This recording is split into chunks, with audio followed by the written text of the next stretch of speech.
Welcome to Die Hard on a Blank, the podcast where we explore the influence of Die Hard on action cinema, one action movie at a time. I'm Philip Gawthorne, and with me as always is Liam Billingham, and today's film is Speed 2, Cruise Control. It's already going off the rails. It's already off the rails on a cruise in the spirit ship. of this movie. Oh my goodness. Good Lord. Oh my goodness. Started on a cruise ship. You know, there's only one person. No. I want to hear the full voice for that. You want me to do it again? Okay, let's do it again. All right. You got to have the full voice. Phil, just cue me with today's film is. Today's film is Speed 2, Cruise Control. It's Die Hard on a cruise ship. Oh boy, thank you, Kris. I appreciate you bringing it back. Ladies and gentlemen, the only guest we could have had for this episode is the world's foremost speed and Speed 2 expert, Kris Tapley, coming back to the show. Welcome back, Kris. Somebody had to do it. It had to be you. That feels like a good description of this movie. Well, we had to do it. The first one made a lot of money. Let's do it again. That's pretty much it. Now, Kris, thanks for having me back, guys. You're so welcome. We're happy. Our Speed, the episode we did about Speed, often many people have said to us that's genuinely their favorite episode. They love it. For anyone that doesn't know, and how dare you, but Kris is the architect behind the 50 miles per hour podcast, which is the Speed Oral History show. And we want to say, right up top, you did an amazing episode about Speed 2 specifically, and where you lay out basically how we got here, the disaster. There's no other way to describe it that this kind of film became. But what if you're interested in all of that, and if you're interested in, because it's really, really interesting, the journey of the development 42. of it, episode 42. Put a link in the notes to this. 50 miles per hour, Kris's podcast. So all of that stuff is there. And it's really, really interesting. What I want to ask you, though, right off the top, knowing that you were such a huge fan of the original Speed when it came out, what's your relationship with this movie? Like, were you excited for it when it came out? Were you cynical? Did you see it at the theater? Did you not see it? Couldn't you just take us to the inception point of where your relationship with Speed 2 began? That reminds me, I wanted to go to the garage and see if I have a ticket, because I've got all my movie tickets going back to 95. Wow. Yeah. That's so rad. I may have seen it in the theater. All I know for sure is that I wasn't excited for the movie because of the clear lack of Keanu Reeves. I was like, who is this? What is this?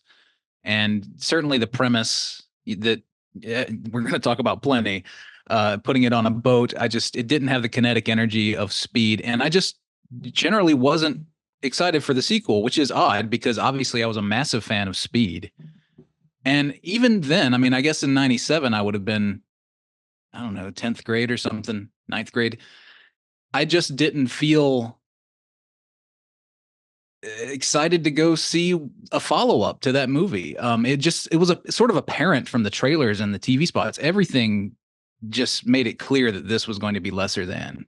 Kind of dead on arrival, right? Like, but that's so telling that as arguably the world's biggest Speed fan, and you talked on that episode about how that was the movie that unlocked your interest in filmmaking, and when this movie comes out, you were already not pumped for it. That is a huge, because even movies that and you did another fantastic episode that was about the most disappointing sequels of all time. Even something like, say, The Phantom Menace, no one was going to that thinking it was going to be bad. This people knew it was going to suck. Mm-hmm. They kind of, that's really weird. That just doesn't happen. And I think it's so that to me is like very, very telling. Liam, did you see this one when it came out? So it's funny, Kris, I think we had the same reaction. So I saw Speed either opening night. I saw Speed the night of the Bronco chase. I came home and the Bronco chase was on TV. I remember that very clearly because my dad was like, holy shit, we just saw Speed and now we're watching this. And then I saw it a week later again. And then I think it's one of the first movies I saw at least twice, maybe 3 times in the theater. And I well documented, love it. I remember seeing the preview for this and being like, nope, I'm not seeing this. And I didn't see it. I didn't see it until this week. It felt like You almost made it. Yeah, exactly. I almost did it. This stupid podcast. There feels like there was this like collective unconscious decision to reject this movie, despite it making.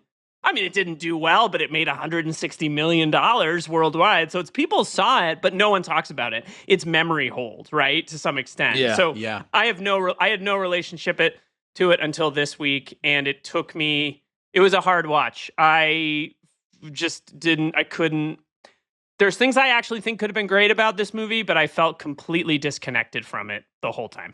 And frankly, if I didn't see it in the theater, I wouldn't have seen it until like a year later when it came out on HBO, because I know I didn't rent it or anything like that. I don't recall seeing it on VHS or anything. So yeah, I don't think I saw this one until HBO, I'm guessing.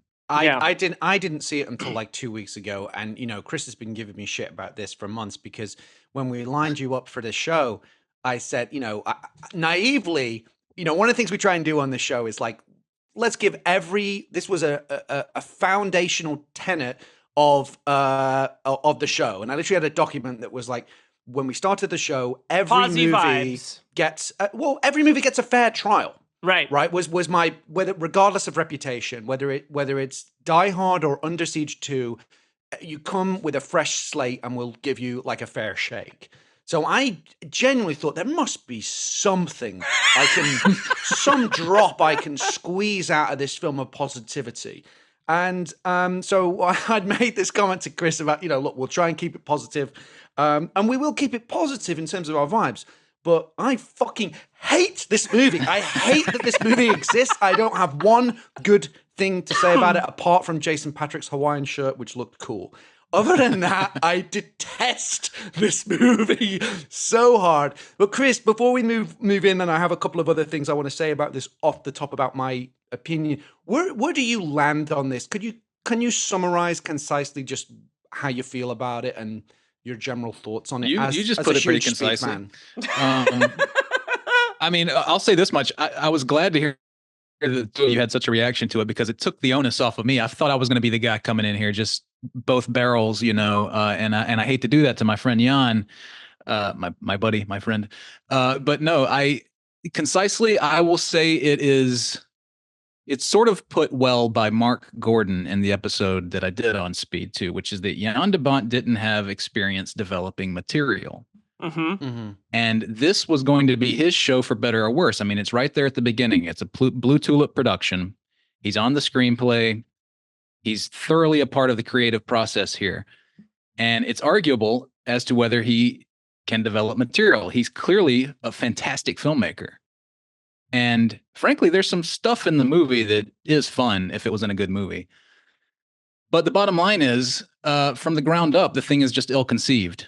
Yeah. And therefore ill-executed and ill-fated. And I will say that the crushing thing to me, and I imagine this will come up as a separate point, but it utterly ruins Annie's character. Yep. Yeah. It destroys her. It's not even her anymore. It doesn't feel like her. Right out the gate. Frame of her in this movie. Gate. It's like a complete character betrayal. Yeah. Yeah. Well, I also want to say about Annie, because we'll get into that in that section. Can I do an insult sandwich, like instead of a compliment sandwich? Can I do insult, compliment, insult? So yeah, I think it ruins Annie's character as my insult. My compliment is that I think Jan de Bont can't help but make a movie look good. So purely on like a camera cinematography level, this movie looks good, and there are even a couple shots that I think are like that sort of moving, constant in motion camera that Jan de Bont does, like that documentary aesthetic combined with like big budget action filmmaking. That's the best compliment that I can pay this movie, is that I think it looks dope. My final insult is that it doesn't hold together and it doesn't cohere, and I spent the whole time feeling like, I was a million miles away from caring about the characters, but it does look good. Yeah, just watch it with the sound off. By all means. I tried to rewatch it last night ahead of this. I thought, I've watched it. I've dealt with the trauma. Phil, your self-hate is like too strong. Well, no, hear me out. Let me just get back in the zone a bit, and I'll just put it on in the background, and I was like, I am so angry. I'm like, I had to turn it off. And what's crazy is the best scene in the film is the opening sequence, and the opening sequence is terrible. Like it's so stupid. It's so bad. But here's I want to give you've probably got a bit of a sense of how I feel about this film. But here I have a thought experiment. It's like a 3-starer for you. Yeah. Is this a 5-star, 3-star film? It certainly is not a 5-star, 3-star film. Here's my question for you guys, and to the point, as you just said, you distilled it into this expression, ill-conceived, right? It's doomed because of its concept. Think about this for a second. I want to ask you guys this: if you had applied the same thinking to a sequel to Die Hard that was applied to this, what would that have been? Now, just think about that for a second. Imagine Holly McClane has remarried, and coincidentally to another cop from the same unit, Al Powell. And they got caught up in a terrorist plot. Like, is there any way that gets even commissioned, let alone greenlit? Right? I would hope not. You're right. No, and my other point about that is there's a famous story about Bruce Willis on the set of Die Hard 4 and defending Len Wiseman from studio interference, right? I think Kevin Smith told this story in one of his books. And basically, he's on the phone trying to get them to back off Wiseman and all the interfering. And eventually, you listen to Bruce Willis go, as he's the studio person is obviously talking a lot. And then eventually he just goes, okay, let me ask you this. Who's your second choice to play John McClane? Long pause. Yeah, that's what I thought. Yeah. Boom. And it was like that. You just don't do this. I cannot think of it. And I was trying to think of another movie.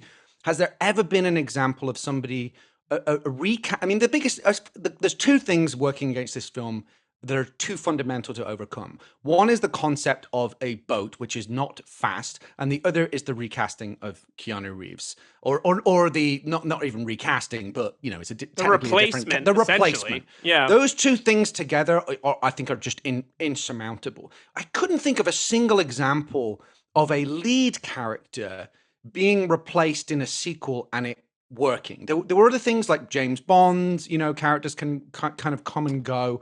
Hannibal, Julianne Moore replacing Jodie Foster as Clarice Starling, but she's not, it's Hannibal. It's what sold about as Val Hannibal. Kilmer taking over for Batman and Batman Forever? Because I think Val Kilmer's good in that movie, which is not a great movie. I think that with a movie like that, that's sort of maybe pre-existing, I hate to use the phrase IP, right? A pre-existing character that's sort of larger than the individual movie. You're right. Like a Bond or a Batman or a whatnot or a Superman even.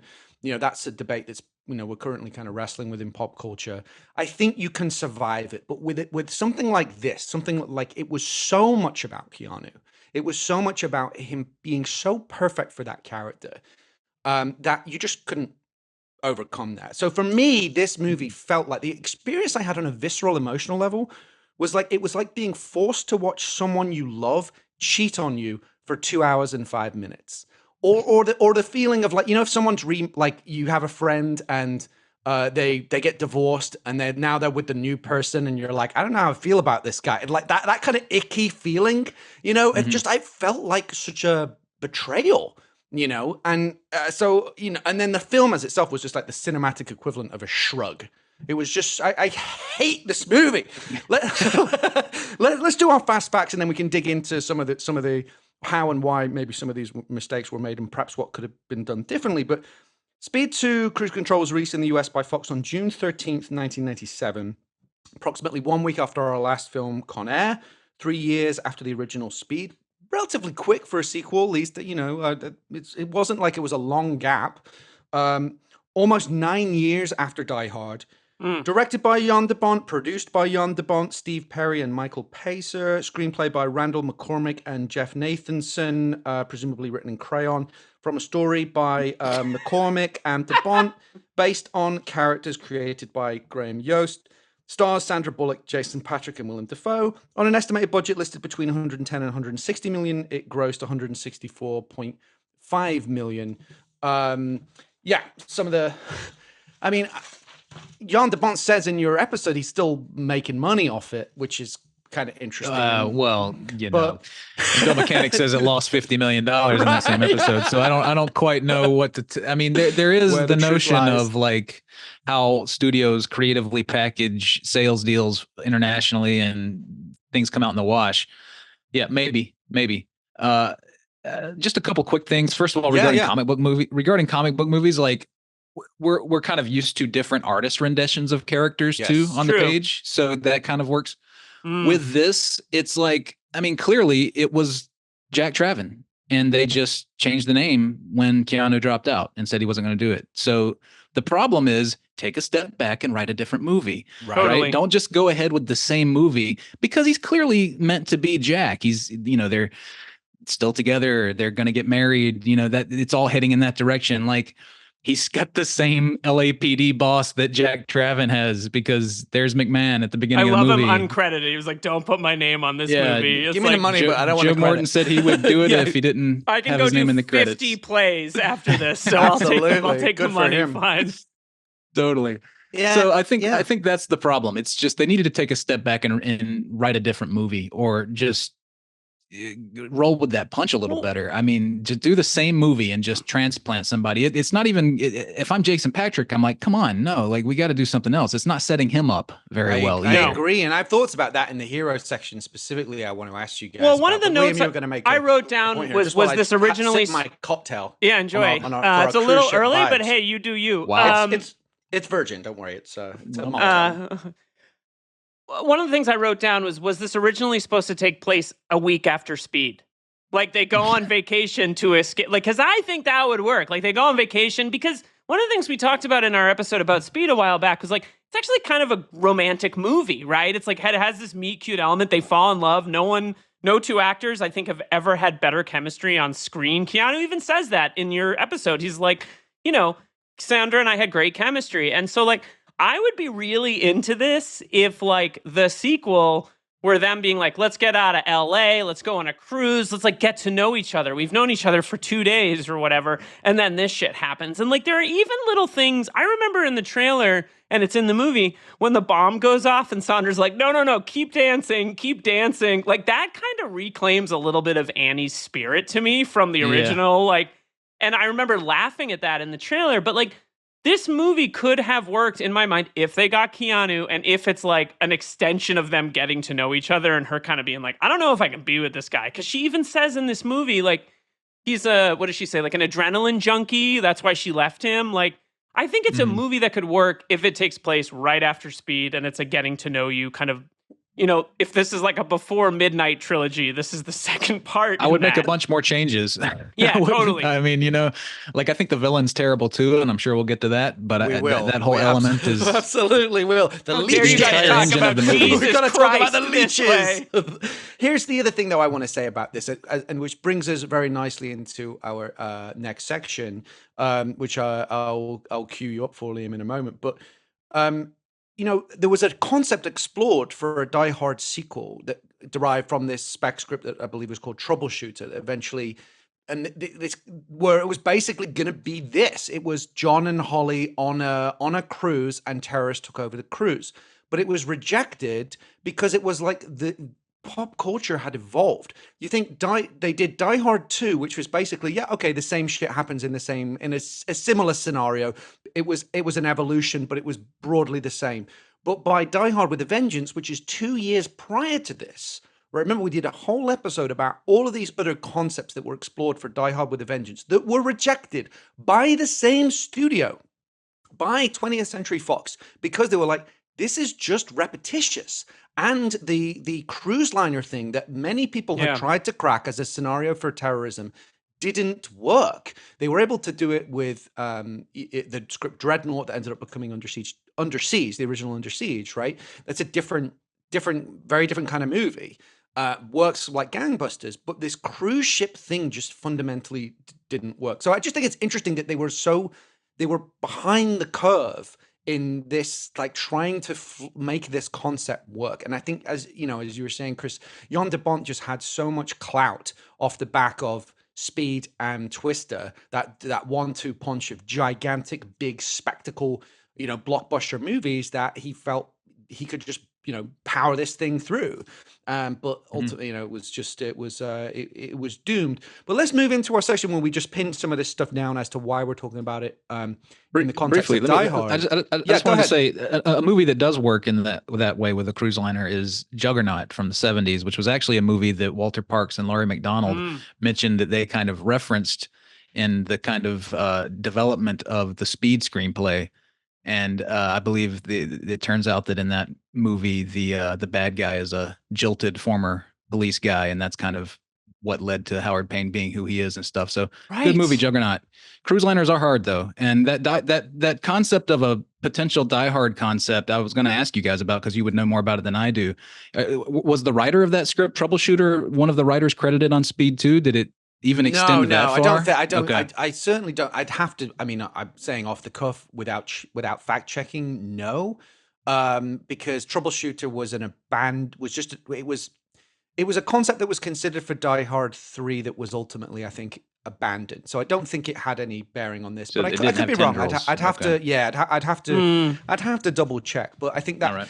But to the point of the connections between them, let's move into our next section to pin that down, which is called Die Hard DNA. Trying to do a Willem Dafoe. Oh, very good. Speed I got it. Yeah, No, I received that deep into my heart. I love Willem. I just want to say it before we get into that section. Yeah, we have to. We're going to cover our bases on that. But this is a classic Die Hard on a blank premise. And to your point, Chris, it's not so much that I think a cruise ship is a bad location. Look at Poseidon Adventure, right? Or there's been many other films that can work, but not for speed. Yeah, not when it has to go fast. Right? Like it doesn't. Be on a boat by all means. Have at it, but not if it needs to. The movie's called Speed, So, but this is a classic Die Hard on a blank premise in the sense that it's bad guy takes over a blank, up to one guy or small group to fight back. In this case, it's just the one bad guy as opposed to several bad guys. There are no additional terrorists, which is a detriment to some extent, but was also true of the original Speed. Right? It was just Howard Payne, Dennis Hopper. Like Die Hard, the movie begins in LA. The plot kickstarts when a party atmosphere is interrupted by a terror attack. Again, that's another Die Hard beat. It's a 20th Century Fox movie, as we mentioned. It's the same studio that made Die Hard. And if you believe the Valverde-verse theory that we talked about in our Ricochet episode and in detail and a little bit in our Speed episode, technically this movie takes place in the same cinematic universe as Die Hard. If you're interested in that, check out the Ricochet episode. We go deep on it. And it also has some Die Hard with a Vengeance DNA via the presence of, did you spot her? Colleen Camp.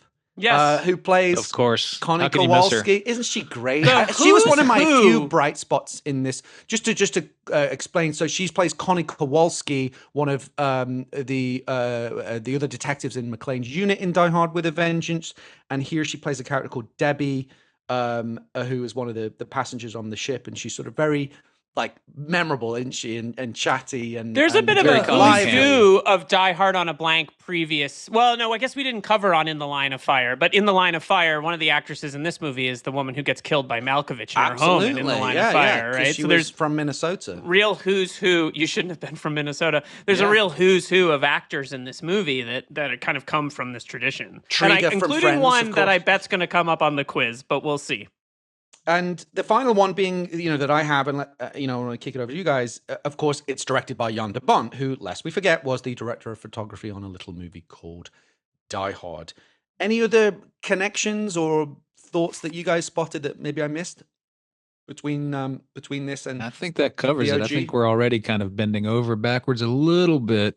Yeah, the studio being referenced feels like we're looking for whatever. Yeah, exactly. I have 7 Die Hard DNA things here. Also a Fox movie.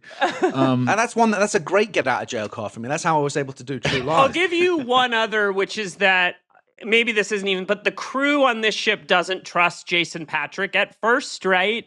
And they kind of come around to trust him. And I guess in Die Hard, the only person that really ever trusts John McClane is Al Powell, right? But there's a little bit of just the kind of reluctant to help people in the background who think this is just who is this guy? He's just a loose cannon. But yeah, I mean, beyond the premise, it doesn't feel so close. I guess Dafoe's money motivations have something in common with Gruber. Yeah, vibe-wise, it doesn't really feel like Die Hard, but it definitely is. It's a Die Hard on a blank movie for sure.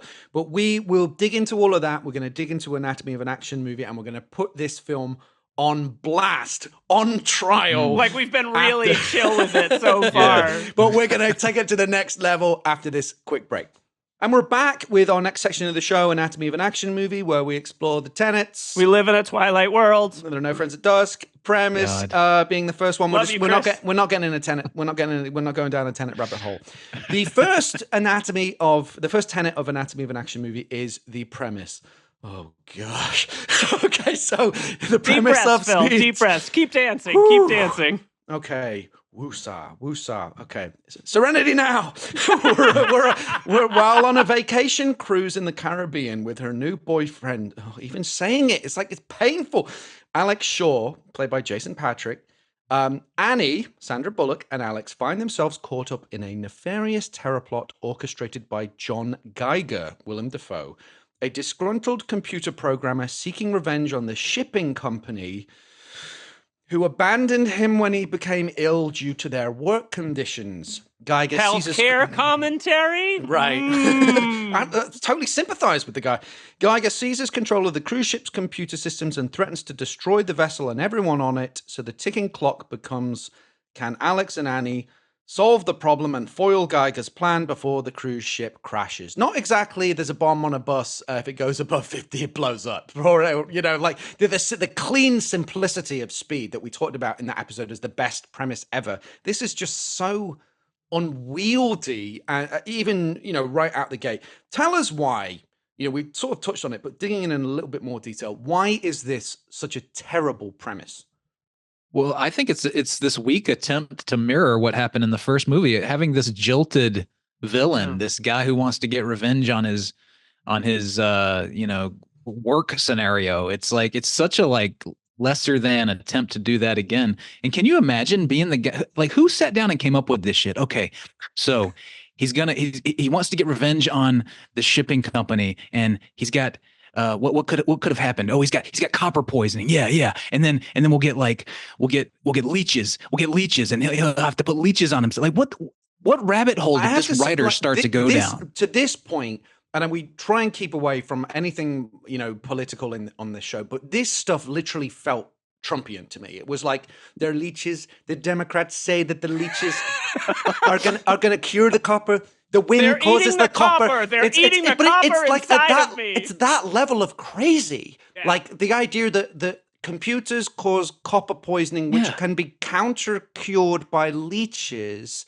That feels like just I actually think it feels like going down a rabbit hole when you're writing a script where you're just you're excited about what you're trying to make happen, and then the level to which you have to jump hurdles to make it happen, and you never take a step back and say, wait, this is getting too much. I need to simplify this, remove this. It's just, it goes too far to just connect those dots. Surely an executive should have been, hold on. Sorry, did you say leeches? Someone have said, what are we talking about? I mean, I'm all for it if it was in the background Batman, going if it was a Joel Schumacher Batman movie, I might be sure, leeches. But what it just feels so. Speed is a pretty grounded movie. The original movie is quite, it's outlandish and it's bombastic, but it's fairly grounded. It's within its own world. It all feels very believable because the characters act in believable city bus. Ways. Yeah, totally. Yeah, it's a kind of gritty is kind of the wrong word, but certainly grounded, rooted in reality. Then there's this other added element of the diamonds. Oh gosh. Oh yeah, the diamonds. I literally go back and listen. Yeah, exactly. Go back and listen to episode 44, by the way, 50 miles per hour, to hear my 8-year-old son review this movie. Oh, and we're both like, wasn't there something about diamonds in there? It's like there's this added element of him breaking into this safe room or whatever to get diamonds. Why are there diamonds in there? I don't even know. Just compounded. There's something about there's something about them carrying wealth on the ship, and I forget what it is, but I'm sure some line explained it. To your point, I think Speed is built into my body. I rewatch Speed and I feel the original feelings that I felt when I saw it the first time. That's the beauty of a movie. Speed 2 is whoosh, it's just gone. it's gone from my memory. And I think that's what I see when you say something is memory holds, right? It's like it doesn't hold any water culturally, right? It has zero impact. I had the same thing I listened to the How Did This Get Made episode about this movie after watching it. And they were talking about the diamonds thing, and I was like, wait, did that happen? It's like this movie pulls a magic trick on you because it's so ephemeral and ridiculous that none of it will stick in your brain except for just the vagaries of how bad it is. And the other thing, how I would just pin down the premise, we talked about a little bit on that episode, the genius of specifically being a bus as opposed to the antecedents of Speed, like Runaway Train or Bullet Train, the Japanese one, or John Frankenheimer's The Train. The Train's a great scenario for an action movie, but it's basically going through unpopulated territory for the most part, as opposed to a bus, which has to deal with all kinds of obstacles and other traffic and other kinds of craziness, especially in a heavily congested city like Los Angeles, as opposed to this, which is a slow boat moving slowly through a relatively unpopulated environment towards other static objects, right? That just at a fundamental level. Yeah. And I just cannot get past that nobody was like, hold on a second. Like, the movie doesn't even, forget the fact that it moves slowly. For half the movie, it's not even moving at all. In the whole of the second act, the boat is just stationary. I'm like, how long is it going to take these jerk-offs to get off this boat? Like, it feels like it's that's an the hour. dumbest part. It's kind of like when, Passenger 57, when they land the plane and do some stuff and then get back on the plane. Like, it's just weird beat in the middle of that movie. And in the middle of this movie, you're going to get rid of the hostages? Right. It's just so odd. And I remember you guys might recall on the episode about it, Mark Mancina talking about having to score that sequence and and Jan wanting him to make it more exciting. And it's kind of like, Jan, it ain't the music, pal. Yeah. Like, He's doing yeoman's work trying to make this in any way feel the score is a great example of like the fall from grace from Speed to Speed 2, because like, you have these like beats and then it's like as quietly as possible. It's like uncanny Put that valley life jacket score. on and then slowly go down the ladder and get in a lifeboat. Maybe it's like one solo trumpet. Like, it's just I swear to you, to that point, that the 20th Century Fox logo is out of tune as well. At the beginning of the movie, I swear, it's like discordant. I don't know. Go and listen to it. It's like Alien 3, but not in a good way. Yeah, exactly. Like, and I love it when movies play with the studio title, like Alien 3 being the all-timer and Event Horizon, and the various other. They do that again in Romulus, don't they? They do. I think they do. Yeah. They and do it in a lot of movies, actually. In this movie, it's almost like from the word go, they're like deflated. Oh gosh. Just we've got your money. Just we're sorry. That it has like that energy.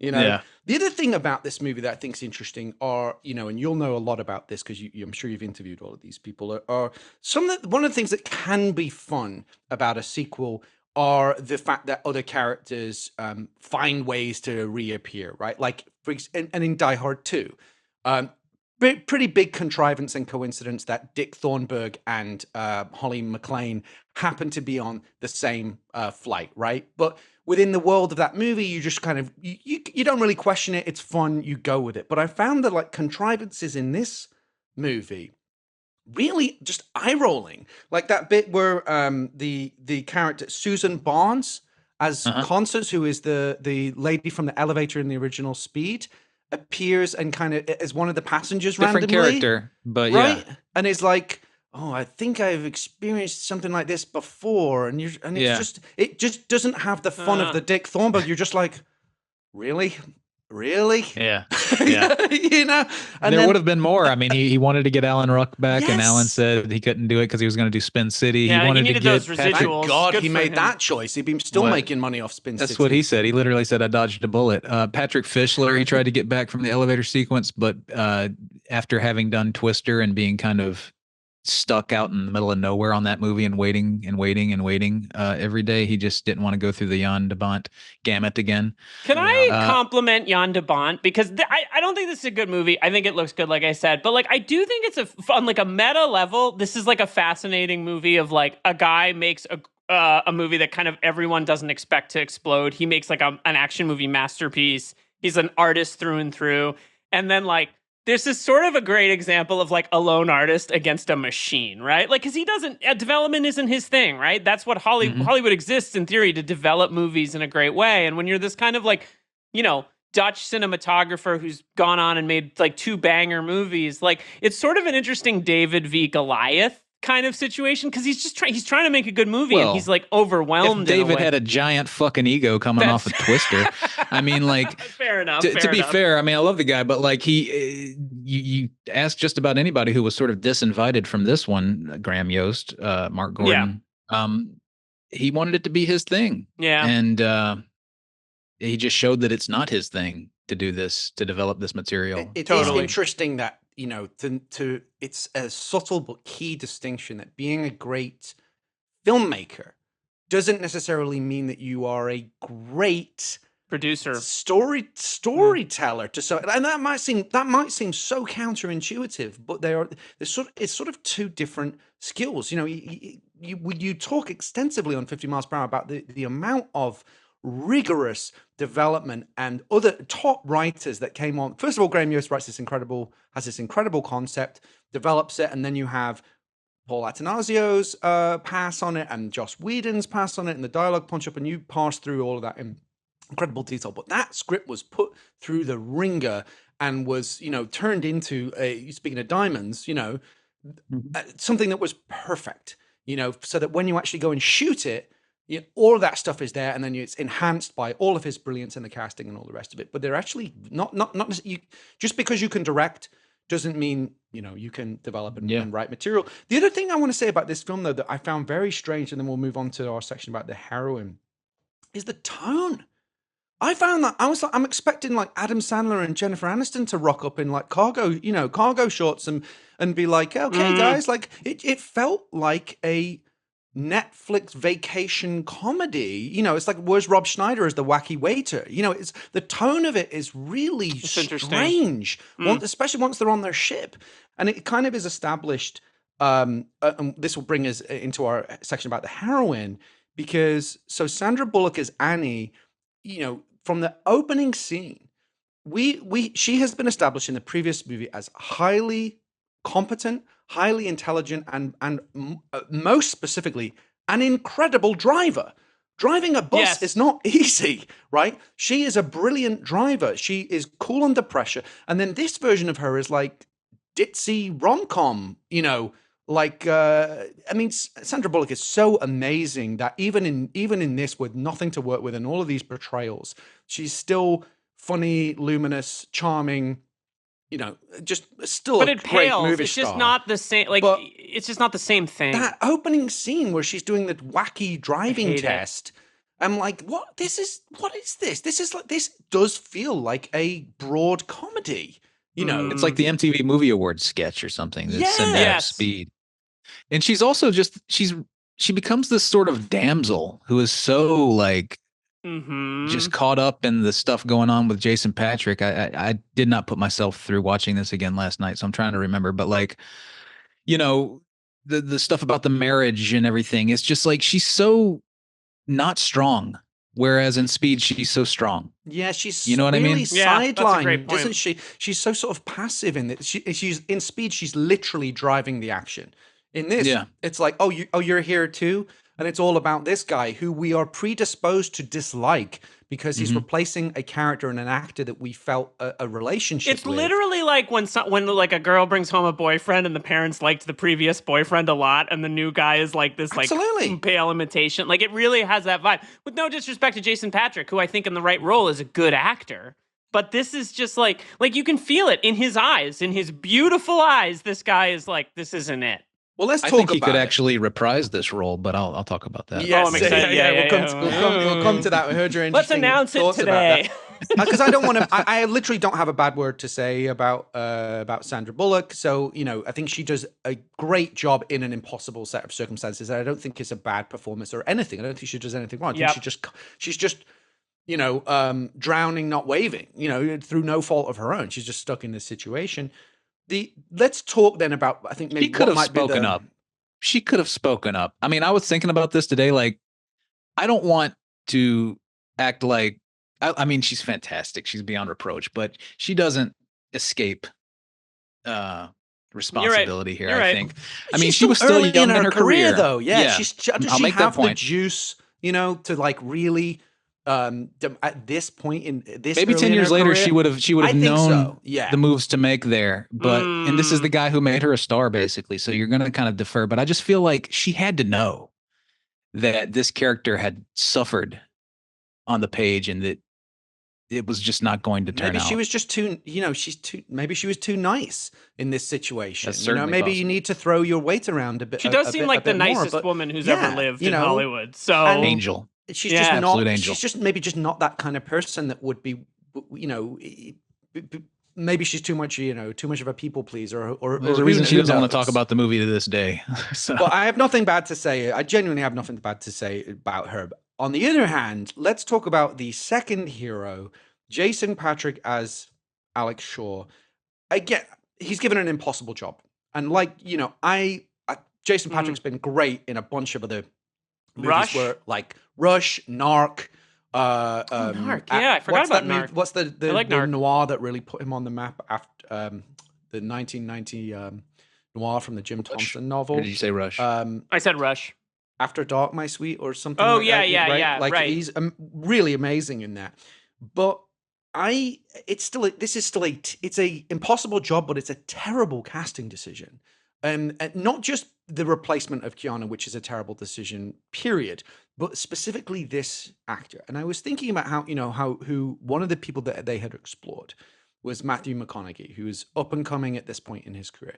And I feel like if Now there this was boat's going fast. Well, Like, just hear me out here, right? If there was a scene where you have a warm, likable actor like that, right? And there's a scene where the character kind of has a come to Jesus moment with Annie, but it's effectively it's with the audience, basically saying, "Look, I know I'm not Jack, and I'll never live up to that, but I really love you, and I just want you to give me a chance." It's to that words to that effect.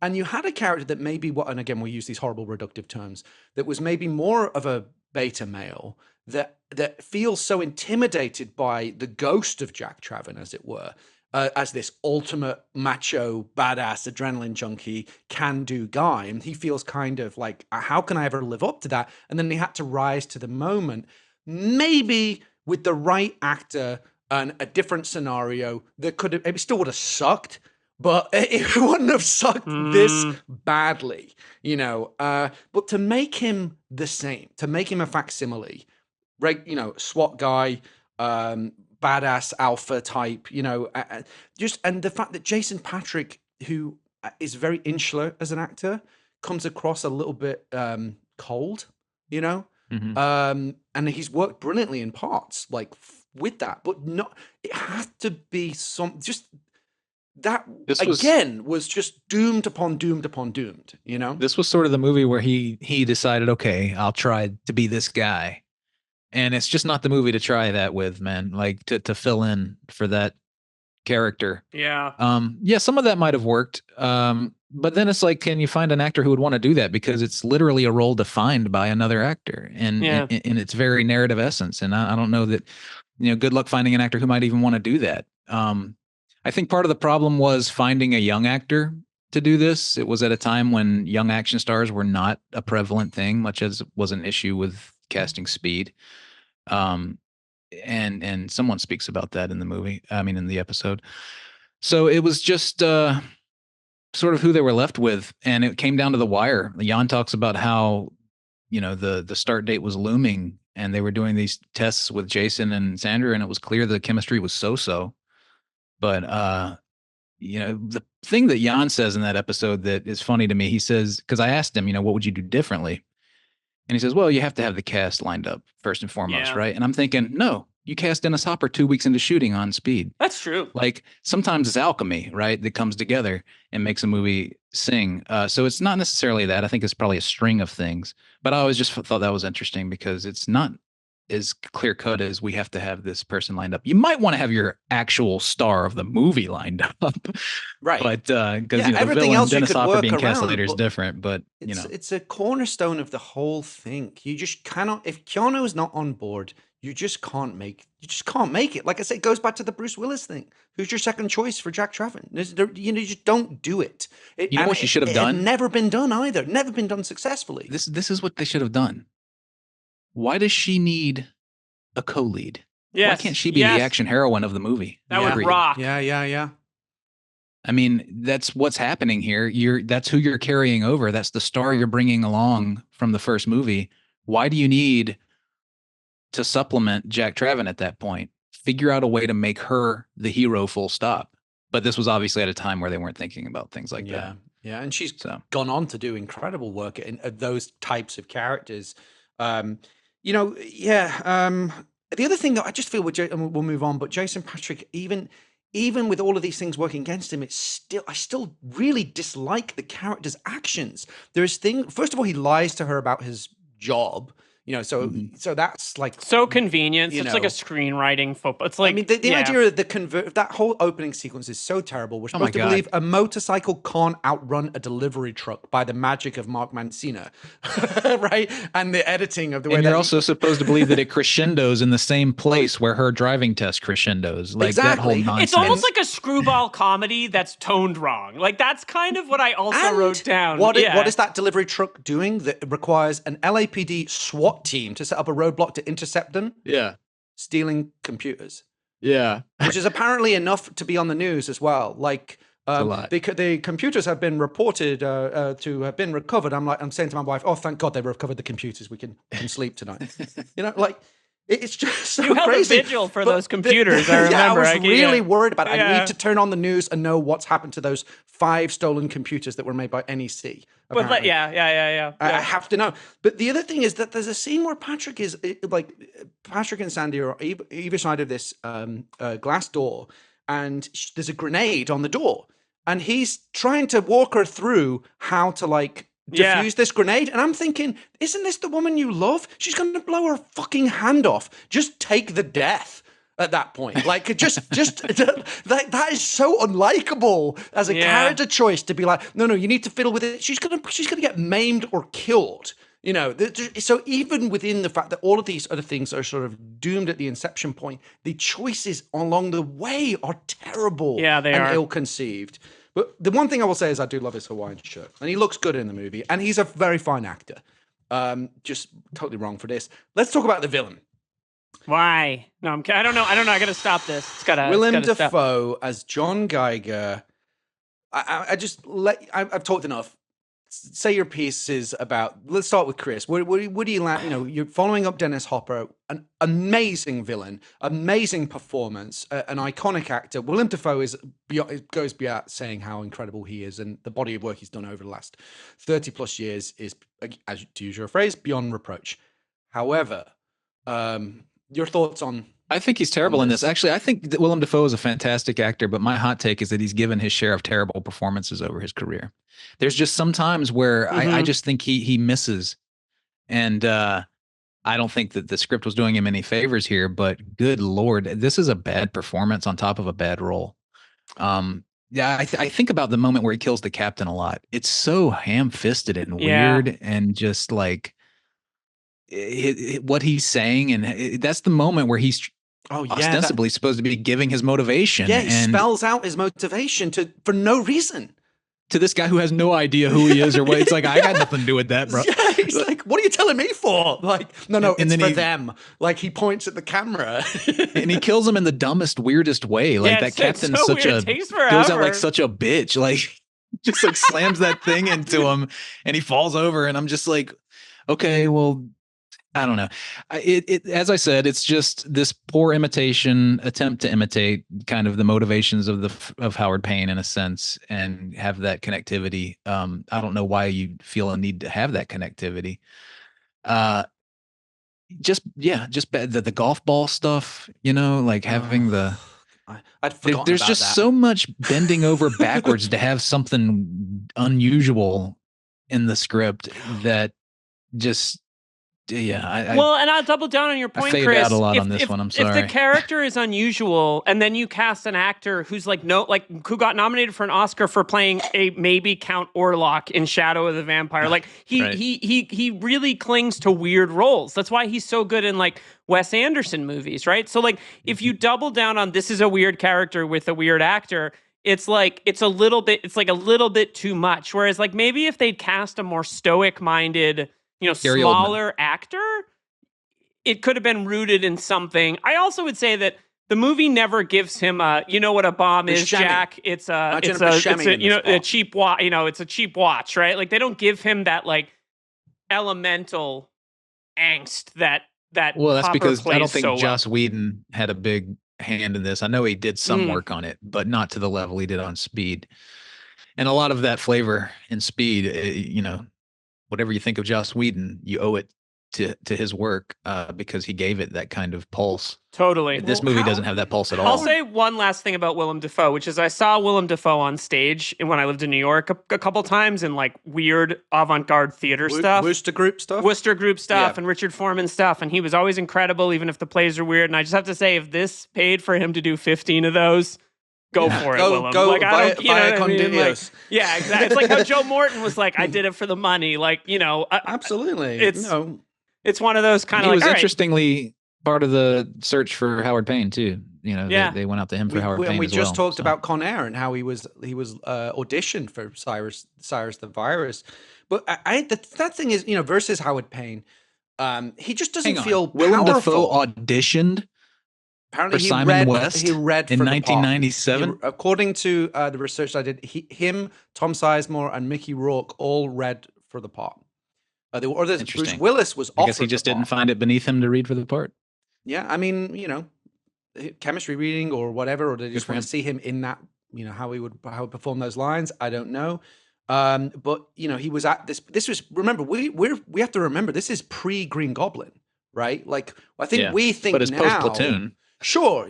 Like he's obviously been, exceptional for a long time, but not necessarily like a mainstream household name that I think you are when you do a supervillain, Yeah. But the other thing about this character is opposed to Howard Payne's powerful because Dennis Hopper is powerful.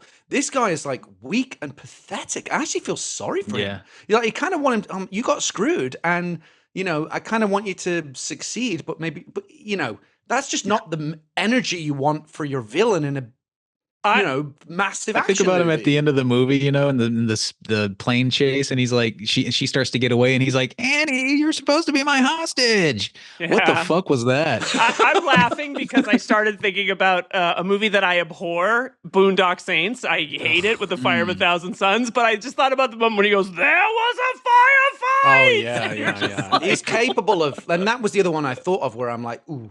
You're taking some big swings, and sometimes you kind of flame out. You need a partner and a director who can really shape that. Yes, totally. Yep. Yes. Well said. Let's talk about the action of this movie. Is there? I mean, every sequence in Speed is perfect on the action level as well, right? Like so well choreographed, designed, conceived, and executed. I think of the bus jump, right? As opposed to what I love about the bus jump, and we talked about a bit in this episode about how that whole movie is about problem solving on the fly, and it's about your intellect solving a series of seemingly insolvable problems, one coming after another, right? And they all work together to do that. Like the bus jump, it's a team effort. They're all thinking about the weight distribution and the speed and all these other sort of things that are going on. And that's kind of to some extent the apex of the action in that movie, and that incredible. That's one might be the apex of the action of the decade. Absolutely, right? Yeah. And there's all these converging forces that go into that, as opposed to in this movie where it's like when the boat bounces off the tanker, it just felt like random good fortune. It was just like, oh, I guess the thing we were worried about isn't a problem, as opposed to it being a bunch of people work really hard to solve this problem. Can I play devil's advocate? He was down there kind of trying to get the rudder turned or whatever for that whole deal. I must have zoned out. I think, he is. There is a whole sequence going on there to make that happen. That's what's funny. I was falling asleep the first time. But I will say that one thing it does do, I'm not saying it's good, is that it does take the time to cut back to the hostages, and you're like, oh, like, it has the kernel. It's not a good movie. It has the kernel of like if it did a better job of rooting us in the role of the hostages and feeling like we like them. Because the other thing about this movie is that like there's a lot of fat jokes, and it's so like, what are we doing? Like, why are we making jokes at the expense of the hostages before we're supposed to care about them? Like, it doesn't feel like it cares about the hostages the way that the original did. About the tone. Yeah. Right? The tone is so off. And that brings us in elegantly into our next section about the humor, because to that point, hilarious movie. The humor is so broad and stupid. And by the way, what the fuck is going on with that Crimson Tide reference? Like, what was that? The bit where they do the Gandolfini dialogue verbatim. Oh, you're from, right. From Silent, Crimson Tide. Yeah. Where he's asking about the submarine movie. Like, suddenly it's like, what? I forgot that. Yeah, but that's what this movie does, right? You have these giant memory gaps because it makes no impression on you because it's just wet spaghetti. You know, what gross! So bizarre. Something my son and I talked about in his review of the film was whenever they're like, "Is there a little girl in there?" and the guy goes, "No little girls, just big women." To your point about the fat jokes, and I had to tell my son that's kind of like a 1997 joke. Yeah, because he thought it was funny, and I'm like, it's not very funny, but this is why. And by the end, it's like Sharknado level broad. You know, when the realtor sees the boat approaching, his eyes are like boing. You know, oh my god, like a cartoon, and then a guy literally says, "My car." And like it's fucking Inspector Gadget shit, man. The lady on like, the phone looking back at the cruise ship, like, I'm making this weird. Yeah, it's so bad. Let's leave Inspector Gadget out of this. Okay, Gadget's good. Not the movie, but Gadget good. Okay. And about the action, by the way, just to say, look at the action beats. It's trying to get a lifeboat unsecured or whatever, and get the people off there. It's such a weak action beat. You've got like another elevator sequence in a speed movie, this time just on a cruise ship with the little girl. That whole bit, and by the way, the whole thing about her being in love with Jason Patric. Ooh, that's creepy, huh? Wouldn't have gone there with that. It's just kind of odd, and there's just not opportunities for action on a boat. Is the bottom line. There's just not opportunities for action. I forgot about the deaf girl. Oh my god, jeez. Yeah, I'm gonna come up to her in a second. Let's okay. I think we've given this film a fair shake. Out of this movie. We've been very fair. Well, we've been Chris very said fair in a and text even-handed. Message, this might be the movie that breaks you guys, and I think he was right. You got to be real. Like, if giving someone a fair shake doesn't mean you just let it off the hook if it cost $160 million and sucks.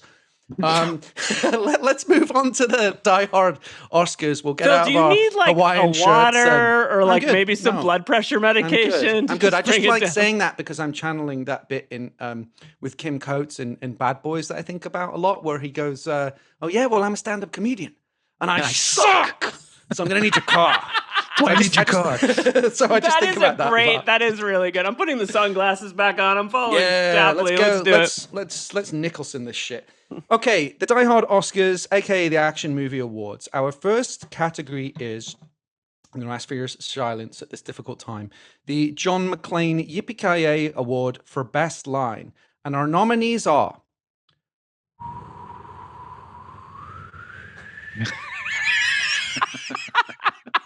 That's the sound of a tumbleweed passing through. I don't have one good line. And I looked. Not one. I laughed so hard for my the side first hurts. Like, time I'm in pain right now. In Die Hard on a Blank history, not one good line in this film. Can you think of a single decent piece of dialogue? You go first, Liam. No. Let me look at my... I got nothing. I'm looking at the IMDb quotes page. Yeah, that's what I looked at. Reference to Lolita? Annie, come back. You're my hostage. Yeah, that's it. I wrote down... Oh, yeah, no, I don't think so. I don't think so. I did write down the word Lolita, and I was like, is that a line? But I think doing? Why is that in there? Why is that in there? That's Jan's Kubrick thing. There's 2001 on the Chinese theater and Speed. There's Twister. They're watching The Shining on the... But it's not appropriate. Might not have gone with Lolita. Fair enough. Do Dr. Strangelove or something. Yeah. Right. Yeah, I wrote that down because I was kind of wondering, like, is there going to be something about this? And then there's that little the little girl who's in love with him, which obviously is not a Lolita reference, but like, I think it is. Anyway, I think it is. That's probably why it's in there. And it's just like, no. Traditionally speaking, isn't it true that the captain goes down with the ship, pushes the captain overboard? That is okay. That's good. Shot. That's fun. And then I do think it's more the performance, but when the bomb goes off and Sandra Bullock's like, keep dancing, I think that's kind of a fun. It's not a good moment. That encapsulates the spirit of the whole fucking movie. They're on the Titanic and they're like, keep dancing. Dancing. Here's a dialogue exchange worth bringing up. Alex, go faster. Maurice, give me one good reason. Alex, if you don't, I'll push you off the boat. Maurice, that's a good reason. Wow. But Glenn Plummer, as evidenced by that episode, had a fucking blast on this movie. Oh, he's the redemption story. Speaking of him, let's move on to the Hans Gruber Exceptional Thief Award for stealing the film. This was tough trucking. I will say Tamura Morrison, really solid, as always, as Juliano. Sadly, no Jake the Muss Chaos here for him. Colleen Camp, always a delight. Like she's great. Love Colleen Camp. Delightful presence in everything. Joe Morton for getting his paycheck and getting out there quickly. This is my impression of Joe Morton in this movie. Okay, Jack. Alex. No stunts. Can I have my money now? Yeah. It's just, like to your point earlier, I saw Joe Morton in David Hare's Stuff Happens playing Colin Powell. Oh, wow. And it's tour de force. Like, he's amazing. I couldn't love the guy anymore. I absolutely love him. It's no slight on him whatsoever. Get paid. Get paid. Get that money. He looks like a badass with the bald head in this one. He does. He looks great. I love Joe. We've talked to Joe Morton. Yeah, he's almost the best thing in pretty much anything he's ever in. And Glenn Plummer reprising his role as Maurice, a.k.a. Toon Man. But to be honest, I feel sorry for him because by the time he'd showed up, I was so checked out and so angry that I was just like, I'm sorry, I love Glenn Plummer. He got paid a ton. He got there in September. He was on the island for 3 months while they were shooting stuff out on the cruise ship, waiting for them to come back. He had the best time on this movie, and he is the only one who did. Yeah, good luck to him. Do you have a pick? Morton. For stealing the movie? Stealing the movie. Metatextually, it's Glenn Plummer, obviously. But in the movie, just seeing Joe Morton makes you feel better. Yeah.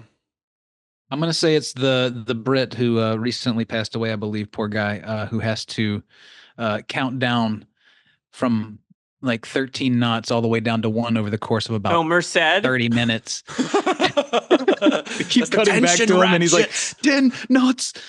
9 knots. Is Patrick Fischler supposed to play the guy who gets locked in the closet by Willem Dafoe? Is that who he was going to play? Actually. I think that would have been interesting. Yeah. All right. I don't know who. No one. I mean, I don't know, man. Nobody steals the movie. An hour in. I don't know, man. No one gets away. No one gets away clean. What an incredible episode! This episode's like breaking lots of records, isn't it? For you? Yeah. It is. I mean, well, you've just got nothing to work with. There's nothing to work with, man. I'm clutching at straws trying to find some positives. The Dick Thornburg Award for Dick of the Movie. The only person I could think of was the deaf girl's dad, who says his daughter looks like a clown. Why does he do that? I mean, I'm a flawed dad, right? I make mistakes all the time, but my goodness me, that was so horrible. Is his wife going to come up in the quiz, Phil? No. Okay, do you know who his wife is? Well, I appreciate you asking that. Go ahead. Well, that's Louise Childs, who plays Dr. Holly Goodhead in a movie called Moonraker. Oh. Who I was in love with. Maybe the worst James Bond movie, but also just when I saw her on screen, I was like, that's Holly Goodhead. I love Holly Goodhead. I mean, I love when I was a teenager, I was in love with Holly Goodhead, and she's all right. See you guys later.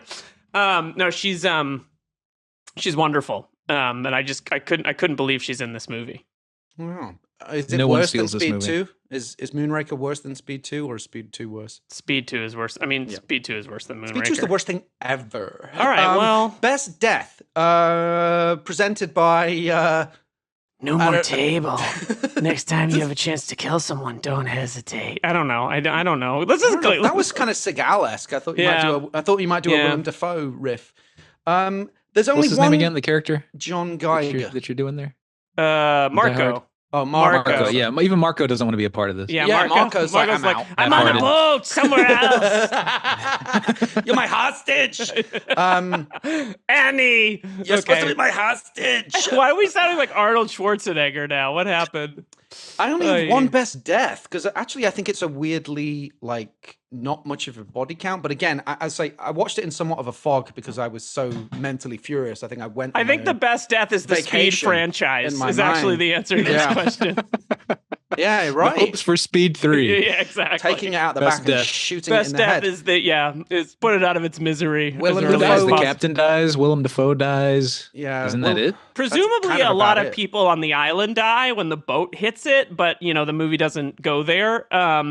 There's no best death except maybe the franchise. The explosion looks cool when the boat explodes. That's a big explosion. Yeah, big rhythm and hues effect. Cool. But maybe I also have a theory about this. Is it about leeches and copper poisoning? No, that's a separate matter. That's a separate thing. The Democrats and the leeches. My note to filmmakers is, unless you're a commando, avoid seaplanes. They are the sign of a doomed movie, right? Really? Waterworld, Superman Returns, and this. I like Superman Returns. Avoid. Well, two of those were watchable movies. There's bits of it. There's bits of it I like. There's bits I like of both those movies, but they're regarded as Yeah, unless you're commando and you have Power Station coming in over the soundtrack at the end. See, that's my motherfucking dog right there. The fact that you knew that. I love that song. Yeah, like Kris Tapley didn't know that. Bomb. It's not. You can never get that song. Yeah, he's going off with Ray Dawn Chong. It, go. I like this has kind of been like a Phil monologue, just a lot of. I'm sorry. I just had to. I had so. I came in.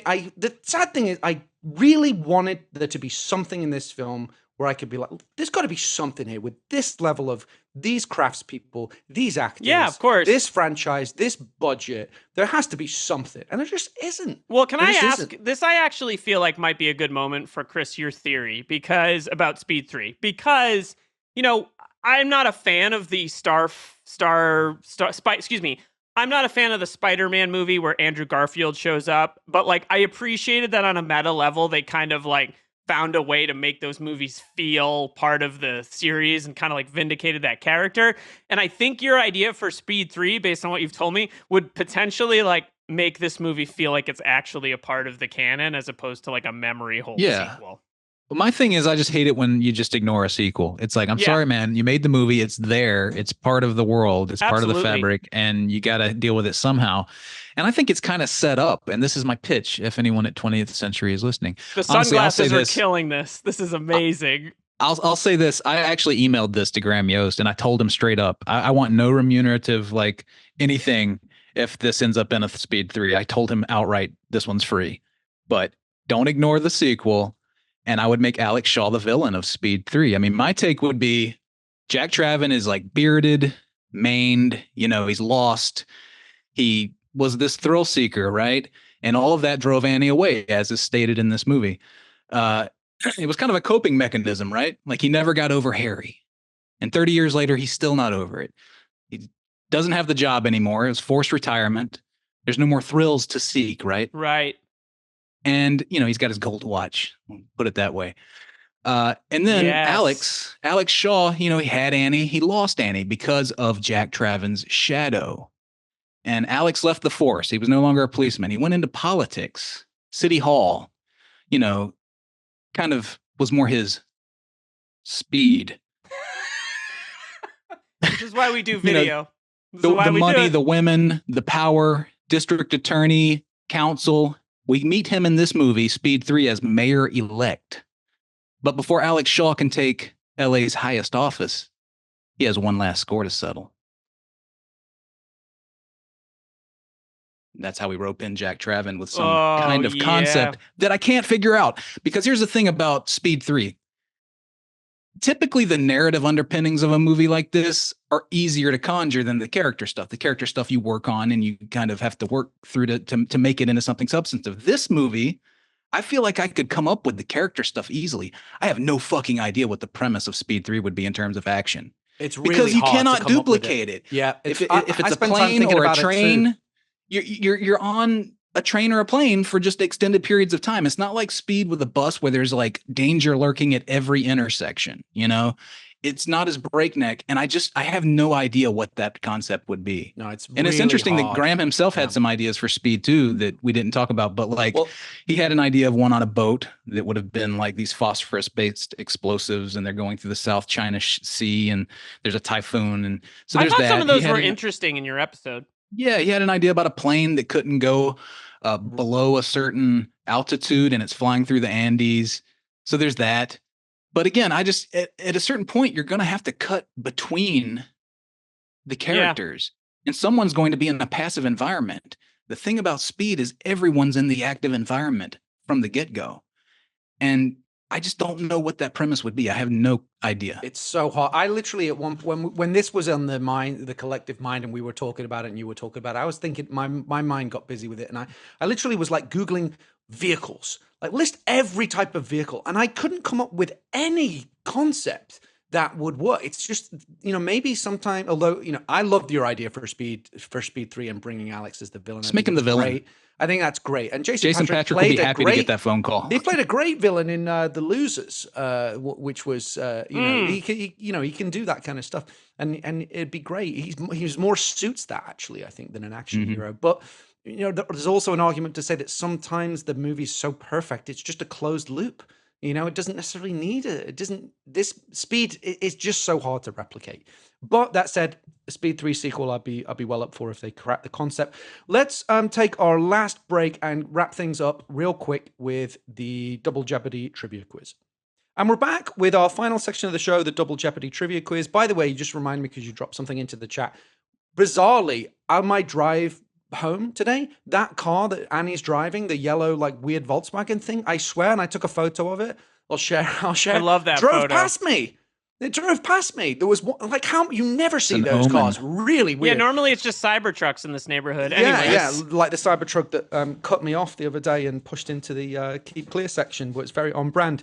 The Double Jeopardy trivia quiz, question number 1. You guys know the rules. 1 clue. You will collaborate. What is the reason that the oil tanker in the film bears the name Eindhoven? Eindhoven? Eindhoven. I don't know. There's a reason? Mm-hmm. I mean, I would assume it has something to do with Jan. Yep. Is he from Eindhoven? That's right. It's John de Bont's hometown. That's fun. Interesting. That's fun. Okay, question number 2. Speed 2 cast members Willem Dafoe and Tamora Morrison would appear again in another aquatic adventure movie released in 2018. What was it? Aquaman. Tamora and who? Oh, okay. Aquaman is the correct answer. I only got that because aquatic. I did not see Aquaman, but yeah. We're so dead, guys. We're just like, we need to get it the fuck out of here. All right, let's just do this one. All right, question number 3. Gary Oldman turned down the role of the villain in this Die Hard on a Blank film in order to appear as the villain in which forthcoming Die Hard on a Blank movie? Oh. What? Air Force One. Is correct. Oh. Yep. So he's so good in that movie too. That's it. So Gary Oldman was approached for this one. Apparently so. Interesting. That's it. Thank you so much, Kris. It's been a pleasure. We're going to bring you back for another forthcoming Graham Yost joint. Yeah. Guys, I'm sorry. I have some breaking news here, and Kris, we can cut this out if we have to, but I just got a text message, and it's for the Beyond Fest, and I just got very excited when I saw this because one thing they're doing is something called the Shane Blackout Marathon, where they're showing Lethal Weapon, The Last Boy Scout, Kiss Kiss Bang Bang, and The Nice Guys all in one day. Yep. And then they're also... This will air afterwards, but yeah, this will be actually, I think, the day after we've had a big Speed 30th anniversary screening with Jan, Keanu, and Sandra. The first time the 3 of them have ever sat in front of an audience to talk about that movie. Huge thing. So, any last plugs, points to make, things we need? We're going to skip our let's skip our Cybertruck shit. We just kind of touched on that. Let's just do you have anything else you want to plug, or where people can find you, Kris, or anything that you want to talk Chris, about before we when say does goodbye? 10 Knots come out? When does season 2 of... I'd like to use this opportunity to announce that... No, God. No, just go check out 50 Miles Per Hour, man. It's sitting there waiting for you. 50 episodes, all about speed. One of them is about speed, too. And if I may for a second, it's rare that, like, you're like, wow, a movie podcast is the podcast of the year, but it is. It's such an incredible work, and I love it, and it feels... It's just great that it exists and that people are as evidenced by the fact that there was just this 30th anniversary screening at the Egyptian. Like, this movie... Yeah. I wouldn't say that it's not been heralded, but it's maybe been a little unsung, and I think you're very responsible for it being sung. Thanks, So, man. well when they done. make Speed 3, I will absolutely take credit. Yeah, maybe a story consultant credit? I can say this much. I have heard that in the last year that 20th Century has reached out to Graham about writing something. Wow. I will look forward to that. Maybe you helped will that into existence. Certainly reignited the public appetite for it, and for to reignite Keanu Reeves and Sandra Bullock. Thank you, Kris. We will look forward to having you back for another Graham Yost movie imminently. Sorry you had to do this. It's all right. This is better than therapy. I got a lot of stuff off my chest in a men relatively will rather safe watch environment. Speed 2 than go to therapy. Credits, rate, review, subscribe, do all that good stuff. Next time on the show, from the ridiculous to the sublimely ridiculous, Face Off. Oh, it's Die Hard in a body swap movie. It's also Chris's favorite movie. Yeah, sure. It's going to be great. We want to just also, by the way, big thanks to Tyson Hubley for hooking us up with all of our beautiful amazing social artwork media and stuff. social media stuff. We love you, that Tyson. guy. Come back. We'll be back next time. I'm drowning in a life jacket out here. Please, I'll Liam. wait until you're finished, Phil. We'll be back next time with Doves. Wow. Die Hard on a Blank is a podcast created and hosted by Philip Gawthorne. Liam Billingham co-hosts and produces the show. Mike Mayer and Michael Sugar are the executive producers. Find us on Twitter and Instagram at DieHardOAB. Rate, review, follow the show wherever you get your podcasts. Most importantly, tell your movie podcast-loving friends about Die Hard on a Blank. Special thanks to Suki Chu. See you next time on Die Hard on a Blank.